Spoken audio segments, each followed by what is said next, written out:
Hello. হ্যাঁ, কি করছো? ফারহানাকে ঘুম পাড়িয়ে দিয়ে এখন আমি বসলাম একটু চা খেতে। মাথাটা খুব ধরেছে। উফ হুমাশা, তোমাকে কতবার বলেছি মাথা ব্যথা করলে মাথা ব্যথার একটা ট্যাবলেট খেয়ে নিতে। তুমি চা রাখো, আগে ট্যাবলেটটা খেয়ে নাও, তারপর চা খেও। ঠিক আছে, খাবো। আপনি অফিসে পৌঁছে গেছেন? হ্যাঁ, মাত্রই এসে পৌঁছালাম। আচ্ছা, আজকে রাতে আসতে আমার একটু দেরি হবে। ফারহানার জন্য কিছু খেলনা কিনতে যাব। জাহিদ, আর কিনবেন না প্লিজ। এমনিতে একটা রুম খেলনা দিয়ে ভরে গেছে, আর এত খেলনা দিয়ে কি হবে? ও তো বড়ই হয়ে যাচ্ছে। কোথায় বড় হয়েছে? আমাদের মেয়ের মাত্র 2 বছর চলছে। ঠিক আছে, আপনার যা ইচ্ছা করুন, আমি এখন রাখছি, রান্নাও তো করতে হবে।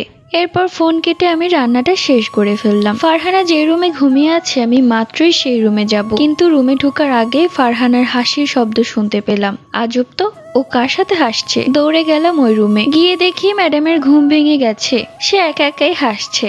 ওইটা প্রায় করে, একা একাই হাসে, আবার এক ধ্যানেই তাকিয়ে থাকে। বিষয়টা আমরা স্বাভাবিকভাবেই নিয়েছিলাম, কিন্তু কখনো ভাবতেও পারিনি এই আমাদের না দেখা বিষয়গুলো ওর জীবনে কাল হয়ে দাঁড়াবে।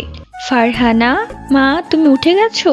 আমার মায়ের ক্ষুধা পেয়েছে, আসো মায়ের কাছে আসো, তোমাকে খাইয়ে দিচ্ছি। কিন্তু ফারহানা আমার কাছে আসতেই চাইলো না। ও এক ধ্যানে তাকিয়ে হেসেই যাচ্ছে, আমার কথা যেন শুনতেই পেল না। এক পর্যায়ে আমি ওকে জোর করে কোলে নিলাম। জোর করে কোলে নেওয়াতে ও একদম কান্না করে দিল, যেটা দেখে আমি কিছুটা অবাক হয়ে যাই। এরপর ওকে ওর মতো রেখে আমি অন্য কাজগুলো শেষ করে ফেলি। যাক, এখন হয়তো পেট ভরা আছে, খেতে ইচ্ছে করছে না। সকালেই তো খেয়েছে, কিন্তু প্রত্যেকদিন এই সময় তো ও খায়। যাই হোক, ছোট বাচ্চাদের কখন কি ভালো লেগে যায় কে জানে। রাত 10টায় কলিং বেল বেজে উঠলো। জাহিদ এসেছে।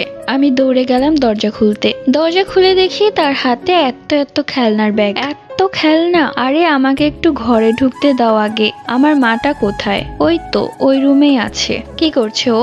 আপনি গিয়ে দেখেন, আজকে সারাদিন সে একা একাই খেলছে। কি সুন্দর হাসি, মায়ের কোলেও আসছে না। এখন আপনার কোলে আসবে কিনা আমি জানি না। কি বলছো? আমার মা আমার কোলে আসবে না? এটা কি বললে? এটা তো হাস্যকর কথা বললে। ঠিক আছে, দেখা যাক। ফারহানা, মা আমার কি করে দেখি তো। আমি আর জাহিদ তাকিয়ে দেখলাম সে এক ধ্যানে তাকিয়ে কার সাথে যেন কথা বলছে আর হাসছে। ছোট বাচ্চারা হয়তো এরকমই হয়। জাহিদ গিয়ে হাত বাড়িয়ে ডাকলো, কিন্তু ফারহানা সেই এক ধ্যানেই তাকিয়ে হাসছে, বাবার দিকে ঘুরেও তাকাচ্ছে না। যেটা দেখে জাহিদের একটু মন খারাপ হয়ে গেল, কেননা ফারহানা তার বাবাকে ছাড়া কিছুই বোঝে না। একবার বাবার ডাক শুনতে পেলেই সে দৌড়ে চলে আসে। আর আজ হঠাৎ করে কি হলো? সে ঘুরেও তাকাচ্ছে না। কি হলো জাহিদ সাহেব, এখন আমার কথা বিশ্বাস হয়েছে? এরপর জাহিদ এক পর্যায়ে জোর করেই ফারহানাকে কোলে নিল। ঠিক তখনই ফারহানা অনেক জোরে চিৎকার করে কেঁদে ফেলল। পরবর্তী গল্প